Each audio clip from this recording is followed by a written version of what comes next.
Oh boy, oh boy, oh boy, oh boy, oh boy. I can't wait, I can't wait, I can't wait, I can't wait, I can't wait, I can't wait. Oh yes, I can't wait. It's gonna be so much fun. We get to talk about NASCAR again.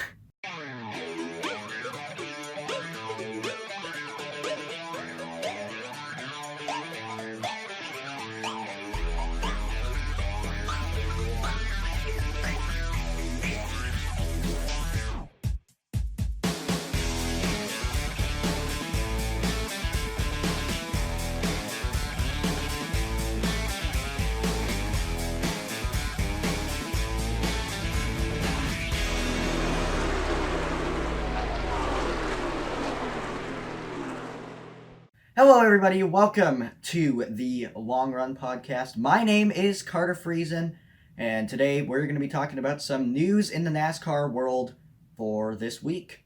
So, to start off for today's NASCAR news, I have 5 topics picked out, as you can see right up here in your corner. So we're going to go through that list. So, the first topic that we're going to be talking about today, Starcom Racing. They field the number 00 car and the number 99 car in the Monster Energy NASCAR Cup Series. They have a new sponsor for the 2019 season. Permatex is going to be coming on board that 00 car for the Daytona 500 coming up next week, the 17th February. So yeah, I just think that's a little interesting that these backmarker teams are getting some decent sponsorship. That's good for them. So the next topic we're going to be talking about ranking my top 3 favorite schemes and my top 3 least favorite schemes for the Monster Energy Cup Series 2019 season for the schemes that have been released so far. So we're going to be going off of my favorite paint schemes first. Number 3, as you can see up here in this corner right here, is Kyle Larson's number 42 Credit One Bank Chevrolet Camaro for Chip Ganassi Racing that he'll be running. I really like how it has the blue down the side, like those blue streaks with the white and the gray as well. Or I don't know if that's gray or black. I can't actually tell. But I just really like this scheme. It's very nice, especially with that number, how they have it with the black/gray outline on the sides and the white inside. One thing I don't like about this paint scheme is that there's no black outline like around the roof number. That's something that does kind of take away from the scheme, but either way, overall, nice paint scheme. Number 2 for my top 3 favorite paint schemes for the 2019 season is Martin Truex Jr.'s number 19 Bass Pro Shops Tracker Boats paint scheme for Joe Gibbs Racing. It's kind of like his 2018 paint scheme, where it has that streaks of red and yellow kind of going up the side, but this time it goes like all the way to the back. That's something I really like about this paint scheme. One thing I don't really like about the paint scheme is just the front end. It doesn't look very good. Just me personally, I just don't think it looks very good on the front, but that's just me. Moving on to my favorite paint scheme so far. And my number 1 favorite paint scheme for the 2019 season so far is Ryan Preece's Kroger car. This scheme, I don't know what it is about it. It's just a red, white, and blue. It goes together perfectly. The way that it goes together, it's perfect. There's nothing else you can really say, is that it's just a perfect paint scheme. Nothing that I don't like about this scheme. It's beautiful. JTG did a nice job of designing this paint scheme. All right, we're going to start off with my least favorite paint schemes for 2019. Starting off at number 3, Kyle Busch's M&M's car. Not the regular scheme. This is something different. It's like I don't even know, a candy bar or something. But it's the front end. The front end that just ruins it. I don't know what it is.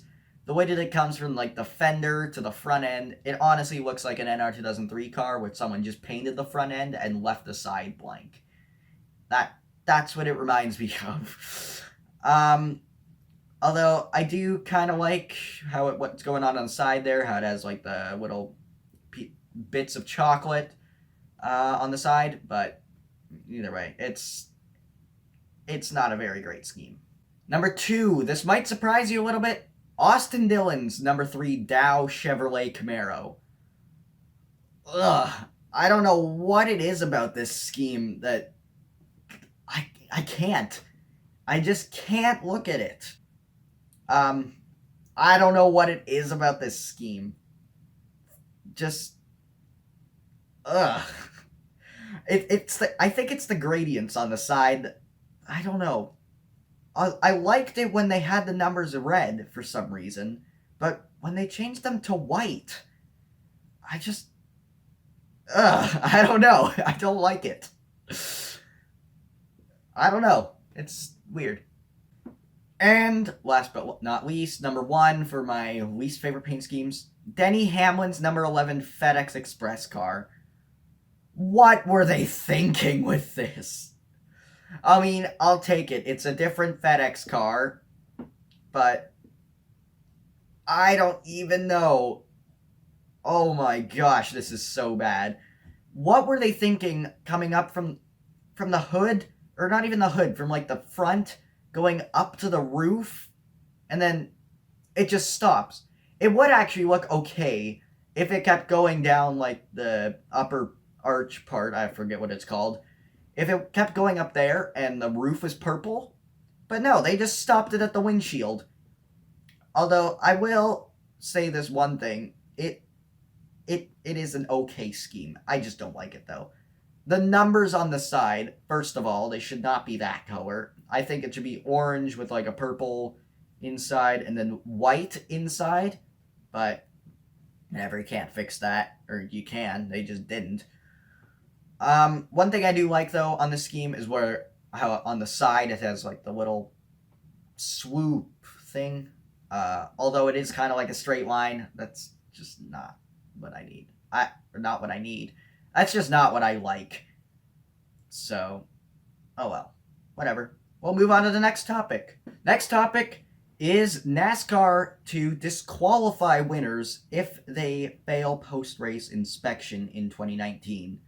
So this is from ESPN, surprisingly, even though they said that they're, cutting all their stuff from NASCAR. You can see this on the screen here.